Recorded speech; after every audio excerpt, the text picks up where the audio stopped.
Silahkan mungkin ada yang lain? Ya, absen 25 kelas E, silakan. Selamat sore Ibu, terima kasih atas kesempatannya. Pertanyaannya itu kenapa perusahaan perlu mengetahui harga pokok penjualan? Karena harga pokok penjualan merupakan suatu biaya yang melekat pada suatu barang yang dibeli oleh perusahaan sehingga perusahaan perlu mengetahui biaya tersebut untuk mengetahui laba bersihnya. Terima Untuk kasih. mengetahui laba bersihnya. Ada yang lain mungkin selain untuk mengetahui laba bersih, ada manfaat yang lain? Di sini ada satu lagi resen absen 2 dari kelas E, silakan. Jadi menurut pendapat saya, mengapa perusahaan perlu menentukan HPP itu karena perusahaan perlu menentukan harga jual produk tetap agar lebih kompetitif namun menguntungkan, serta mengukur tingkat profitabilitas atau laba kotor secara akurat. Oke, jadi yang sudah disampaikan oleh rekan kalian itu sudah sesuai ya. Jadi setidaknya manfaat HPP itu bisa dikelompokkan menjadi dua. Yang pertama sebagai patokan untuk menentukan harga jual. Jadi kalau HPP-nya sudah diketahui, maka kita bisa menentukan harga jual yang seharusnya atau yang sesuai. Kemudian yang selanjutnya untuk mengetahui laba yang diinginkan dalam suatu perusahaan atau misalnya di sini dikhususkan untuk perusahaan dagang itu ingin laba berapa. Sehingga dari mengetahui APP kita bisa menentukan kita ingin labanya sekian persen atau sekian ribu sehingga tinggal ditambahkan sehingga bisa menentukan harga jualnya. Nah, kemudian selanjutnya, apa yang terjadi jika harga jual lebih besar dari harga pokok penjualan? Atau misalnya kalau lebih kecil, apa yang terjadi dalam suatu perusahaan? Lebih besar atau lebih kecil, apa yang terjadi dalam suatu perusahaan? Silahkan. Ya, 14. Baik, izin menjawab. Jadi, jika nilai HPP itu lebih besar atau harga pokok penjualan ini lebih besar daripada dengan harga yang dijual, maka perusahaan itu akan mengalami kerugian. Mengapa demikian? Karena ibaratnya nominal barang yang kita beli itu 100.000, itu lebih besar daripada nominal barang yang kita jual, misalnya 90.000. Nah, itu sudah jelas kita beli barang seharga 100.000, tapi kita jual dengan harga 90.000, itu kita pasti sudah mengalami kerugian senilai 10.000. Nah, lalu ketika HPP itu lebih rendah daripada harga yang kita jual, maka itu kita akan mengalami keuntungan atau laba. Seperti misalnya kita membeli barang seharga 50.000 lalu kita jual dengan harga 100.000. Maka kita untung dengan nilai 50.000. Seperti itu. Jadi jika HPP lebih rendah daripada harga jual, maka kita akan mengalami keuntungan, dan apabila HPP lebih tinggi daripada harga jual, maka kita akan mengalami kerugian. Seperti itu. Oke, Terima kasih. sudah sesuai ya. Berarti kalau HPP-nya itu lebih besar daripada harga jual, maka otomatis perusahaan tersebut akan merugi. Sebaliknya, kalau HPP-nya lebih kecil, maka perusahaan tersebut akan memperoleh keuntungan. Nah, kemudian secara logika, berarti secara normal, berarti perusahaan tersebut itu akan mengharapkan memperoleh keuntungan, sehingga harga jualnya itu akan ditetapkan lebih tinggi dari harga pokok penjualannya. Nah, kemudian selanjutnya untuk menentukan harga pokok penjualan itu ada 6 komponen. Yang pertama itu ada persediaan awal, kemudian ada pembelian, ada biaya angkut pembelian, retur pembelian, potongan pembelian, dan yang terakhir itu adalah persediaan barang dagangan. Nah, kemudian untuk rumus menghitung harga pokok penjualan, di slide saya tampilkan ada dua, tetapi itu maksudnya sama saja, atau caranya itu sama saja. Misalnya, untuk harga pokok penjualan yang pertama, itu rumusnya adalah persediaan awal barang dagangan ditambah pembelian bersih dikurangi dengan persediaan akhir, kan seperti itu ya.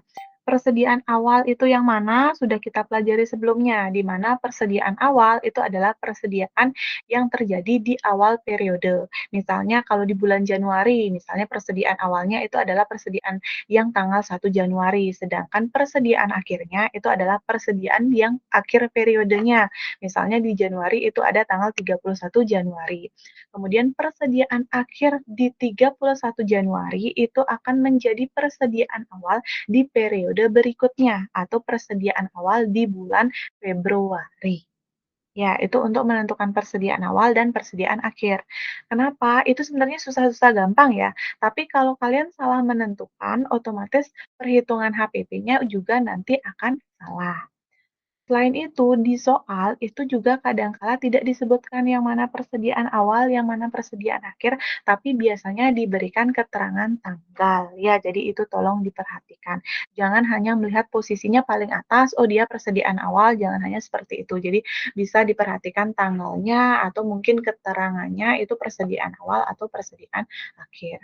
Nah, kemudian selanjutnya persediaan awal ditambah dengan pembelian bersih, dikurangi dengan persediaan barang dagangan akhir.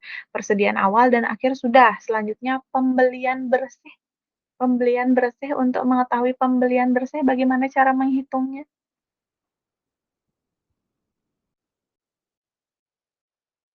Ya, 11. Baik, untuk mengetahui pembelian bersih itu kita dapat menghitung pembelian ditambah dengan beban angkut jika ada beban angkut, terus dikurangi dengan retur, returnya itu ditambah dengan potongan pembelian, jadinya pembelian ditambah beban angkut dikurang retur ditambah potongan pembelian. Pembelian ditambah beban angkut dikurangi retur ditambah potongan pembelian. Maksudnya hasil returnya itu gini Bu, kita totalin dulu pembelian ditambah beban angkut. Terus retur ditambah potongan pembelian. Sekarang hasil dari pembelian ditambah beban angkut itu dikurangi dengan hasil retur ditambah dengan potongan pembelian. Oke, berarti dijumlahkan dulu potongan pembelian dan retur baru digunakan sebagai pengurang, gitu berarti ya?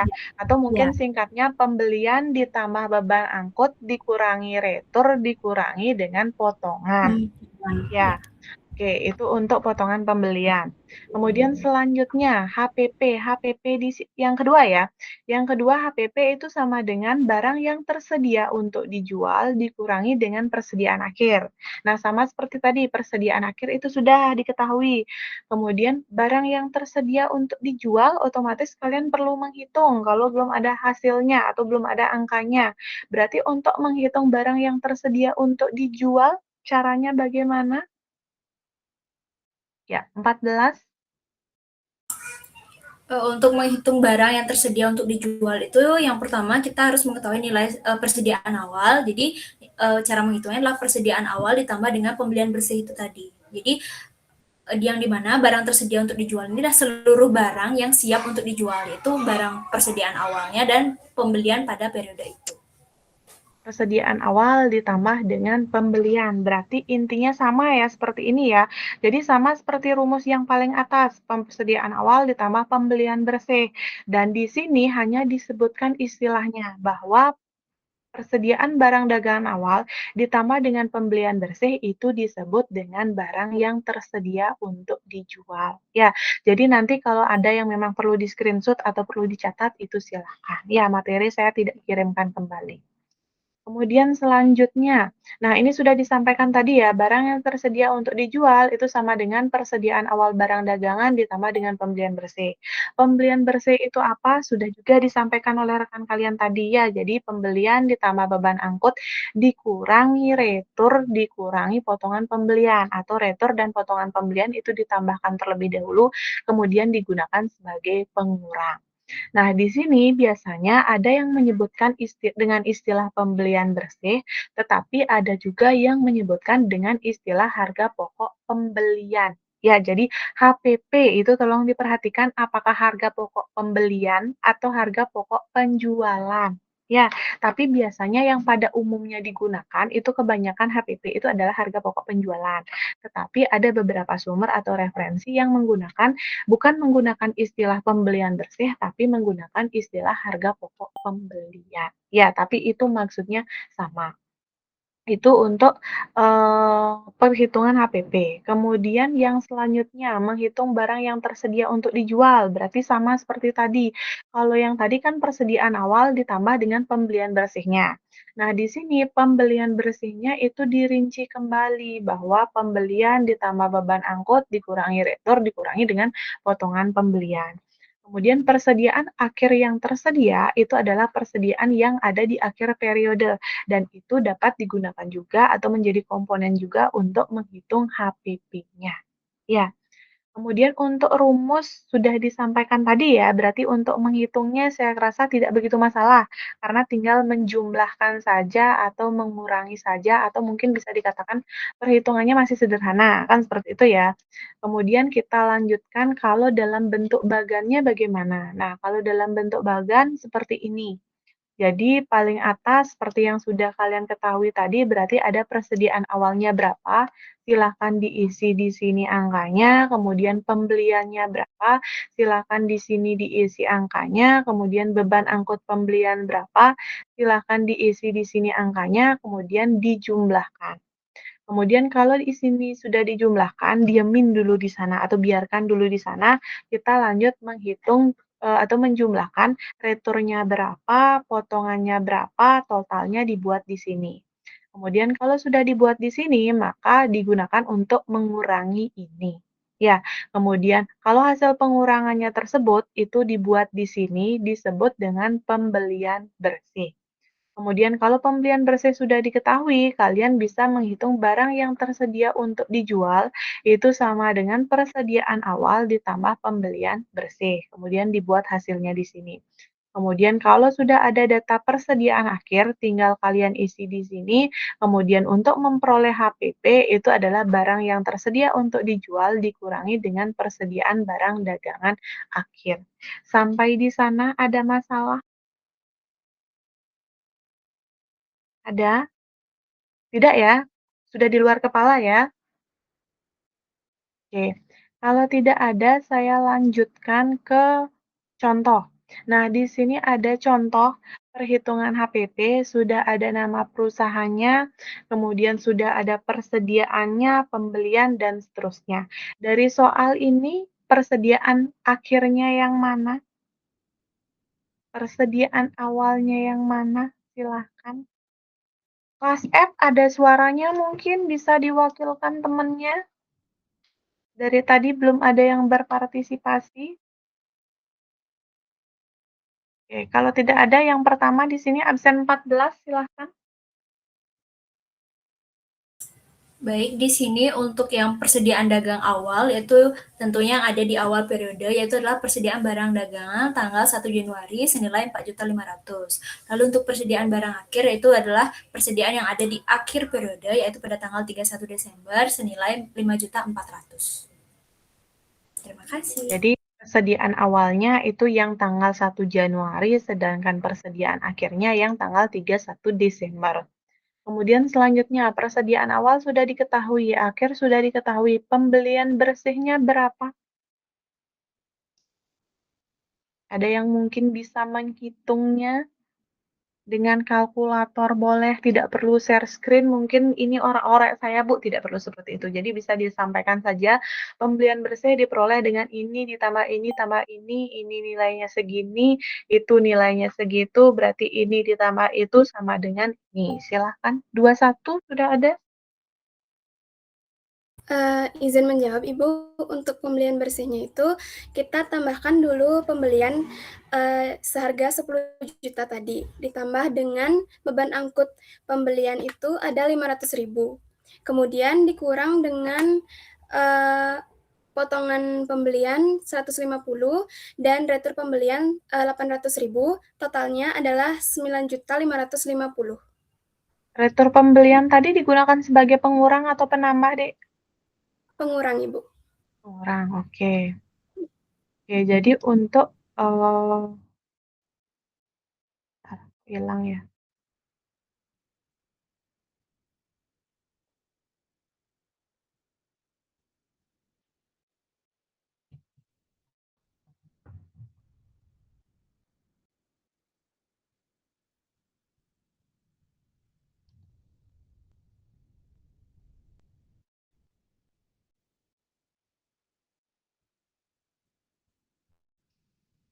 Sebentar, dia menghilang sebentar.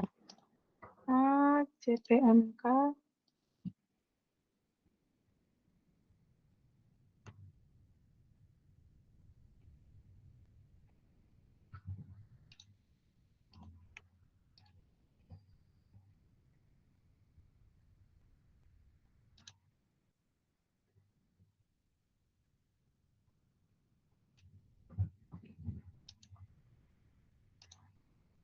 Oke, mohon maaf, di kalian sudah tampil kembali? Sudah, oke. Sudah, Ibu. Kalau tadi disampaikan itu hasilnya adalah 9.550 ya, sudah sesuai. Jadi perhitungannya seperti rumus yang sudah disampaikan tadi, sehingga 10 juta ditambah 500 dikurang 800 dikurang 150 sehingga hasilnya itu adalah 9.550. Kemudian kalau pembelian bersihnya sudah, kemudian selanjutnya setelah pembelian bersih, barang yang tersedia untuk dijual berapa?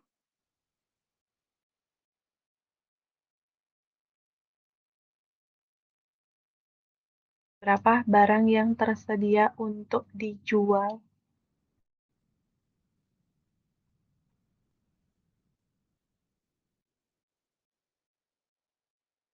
Ayo silakan. Boleh kalkulator ya digunakan ya, biar nggak lama ya. Ya, 19. Baik, jadi setelah itu persediaan awalnya itu ditambah pembelian bersihnya. Persediaan awalnya itu tadi senilai 4.500.000, pembelian bersihnya tadi didapat 9.550.000. Jadi itu ditambah hasilnya 14.050.000. Terima kasih, Bu. 14 juta? 50.000. 4,5, oke. 14.550.000. Kemudian selanjutnya, kalau barang tersedia untuk dijual sudah, selanjutnya HPP-nya berapa? Silahkan. HPP, berarti tinggal dikurangkan saja atau ditambahkan saja dari barang yang tersedia untuk dijual tadi.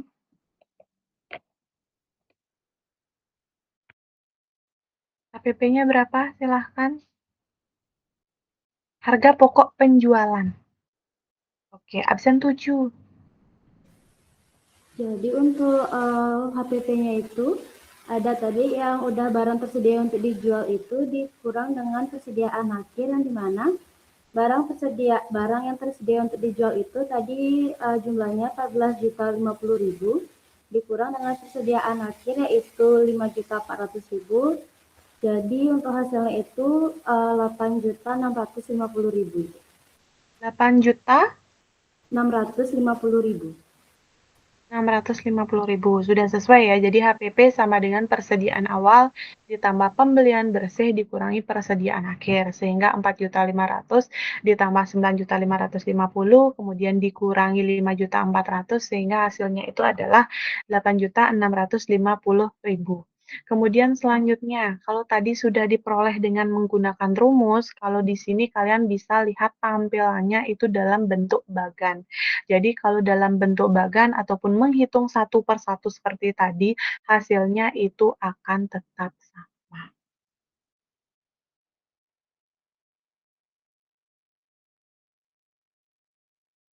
Sampai di sini mungkin ada pertanyaan?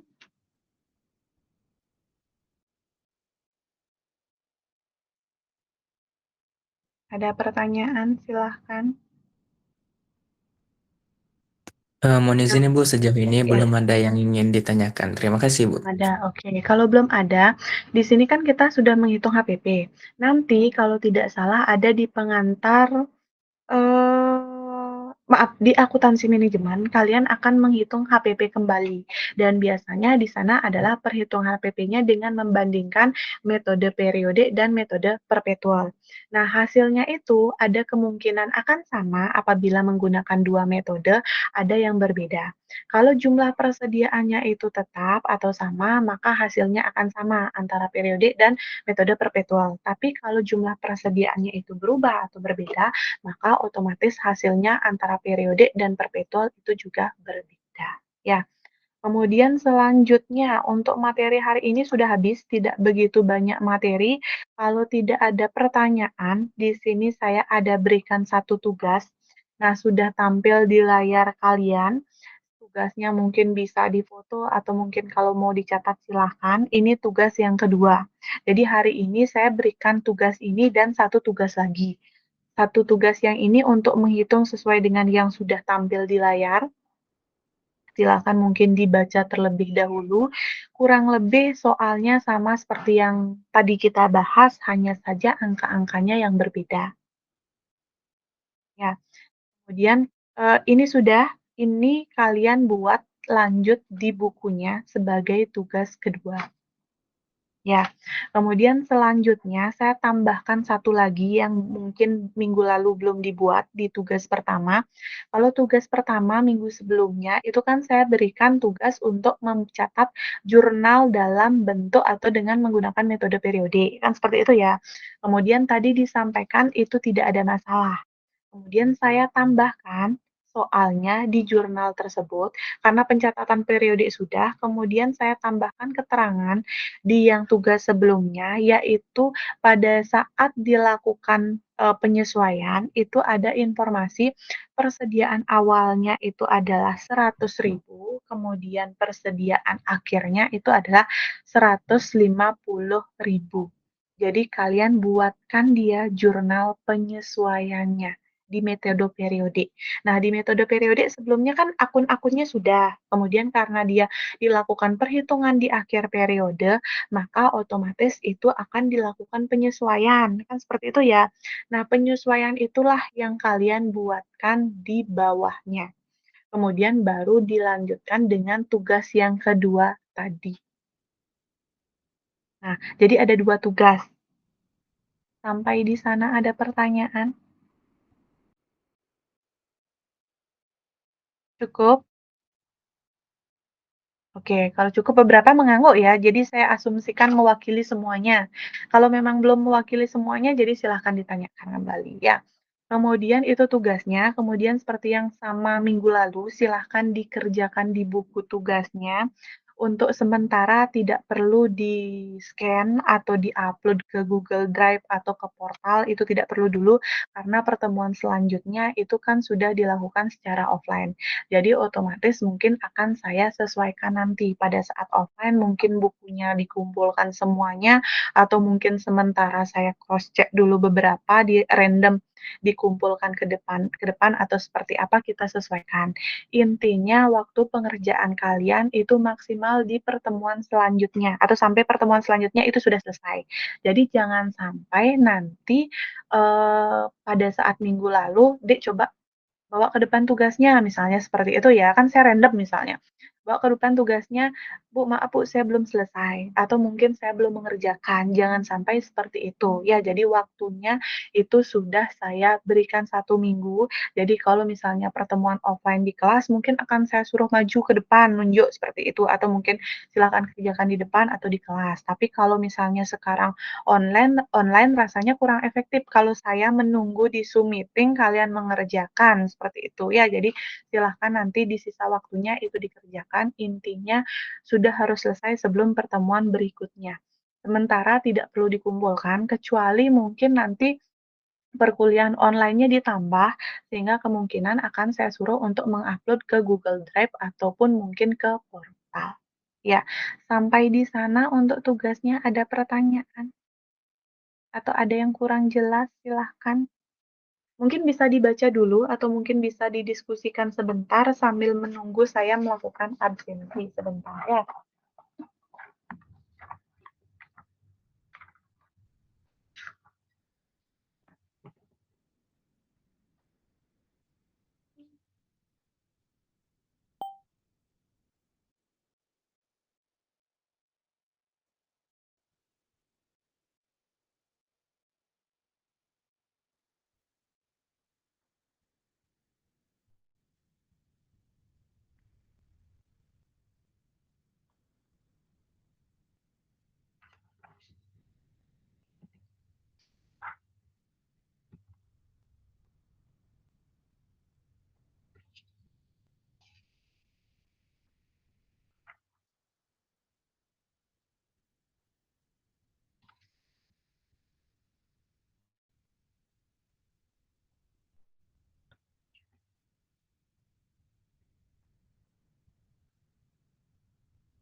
Oke. Untuk absensi sudah. Terakhir ada pertanyaan? Untuk tugasnya? Sudah jelas? Atau mungkin kurang ya tugasnya ya? Kurang? Aduh, sedikit sekali Bu, 30 menit saya sudah selesai. Apakah seperti itu mungkin perlu saya tambahkan biar lebih semangat atau mungkin lebih rajin membuka bukunya? Ibu, mohon maaf Ibu. Yang lanjut tabel prodik itu Bu, aku kurang ngerti lah Ibu. Gimana? Yang lanjut tabel prodiknya itu lah Bu, kurang ngerti, kurang Tabel? paham lah Bu. Ya, Tabel yang mana? yang Kok sambung, saya ingatnya yang, nggak ada tabel ya? yang sambungan tabel prodiknya itu Ibu. Tabel apa? Sambungan tugas tabel prodik. Tabel periode. Ya, yang tugas sambungan lo itu loh Bu. Yang dikasih Oh, tadi. nah, untuk tugas yang sebelumnya itu kan kalian mencatat transaksinya, kan seperti itu ya. Ya, Kemudian kalau misalnya menggunakan sistem periode, di akhir periode itu kan dilakukan perhitungan visi. Nah, kemudian kalau sudah dilakukan perhitungan visi, otomatis nanti perlu dibuatkan ayat jurnal penyesuaiannya. Sehingga di sana saya tambahkan informasi. Informasi yang saya tambahkan itu adalah persediaan awalnya itu nilainya 100.000, sedangkan persediaan akhirnya itu nilainya 150.000. Kemudian untuk menjuat jurnal penyesuaiannya bagaimana? Kalau tidak salah di pertemuan pertama, itu kan sudah ada dalam bentuk tabel ya. Kiri periode, kanan perpetual, pencatatannya gimana, bedanya gimana, itu sudah ada di sana.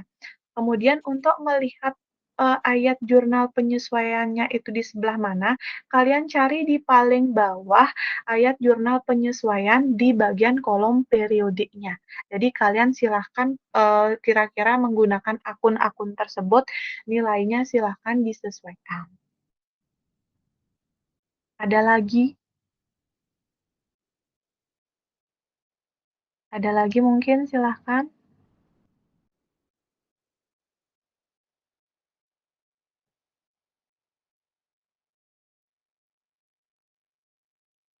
Ada? Sudah? Biar kalian punya waktu untuk mengerjakan? Sudah?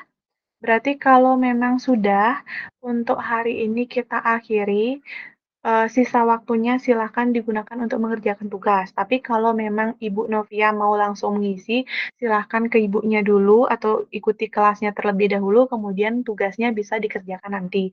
Jangan sampai itu mengganggu perkuliahan kalian yang selanjutnya. Ya, kemudian kalau mungkin nanti tugasnya yang kalian kerjakan mungkin ada yang ragu atau mungkin kurang jelas, itu silahkan bisa ditanyakan di pertemuan selanjutnya. Ya, untuk pertemuan selanjutnya, kalau tidak ada pertanyaan, kita akan membahas mengenai jurnal khusus. Ya, jadi silakan dipersiapkan dan dipelajari di rumah, karena pertemuan selanjutnya juga akan kembali kita bahas bersama, bukan saya yang menjelaskan sendiri. Ya, itu saja dari saya. Terakhir, kalau memang tidak ada pertanyaan, hari ini kita akhiri. Selamat malam, terima kasih. Selamat malam Bu. Terima kasih Bu. Terima kasih, Bu. Makasih Bu.